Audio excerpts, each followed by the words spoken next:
नुआगाँ महोत्सव उद्घाटित। नयगढ़ जिला नुआगाँ ब्लॉक महोत्सव और पॉलिश्री मेला 2025 नुआगाँ कॉलेज सम्मुख खेल पड़िया आज उद्घाटित हो जाइछि।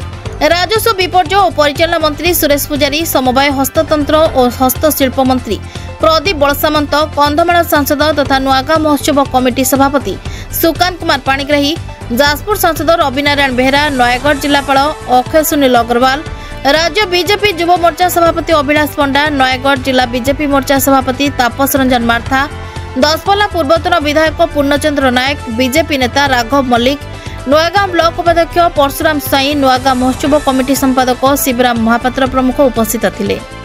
नुआगाँ माटी कला और संस्कृतिर माटी, एही माटी रे अनेक स्वाधीनता संग्रामी को जन्म देछि। राज्य रे नूतन सरकार आसिबा परे अनेक प्रतिश्रुति पूरण होइछि।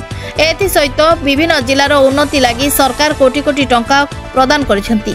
आजर कार्यक्रम में नुआगाँ ब्लॉक रे कार्यरत थिबा शिक्षक संघ, अन्नपूर्णा कैटरिंग एवं स्वयं सहायक गोष्ठी को सम्मानित कराଯାଇଥିଲା। परिशेष रे राज्य बीजेपी युव मोर्चा सभापति अभिलाष पंडा अतिथि मानकु धन्यवाद अर्पण करथिले।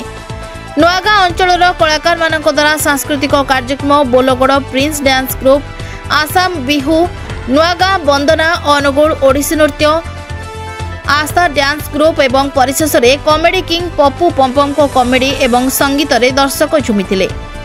नयगढ़ जिलारू प्रशांत कुमार प्रधान को रिपोर्ट, प्रतीक्षा न्यूज।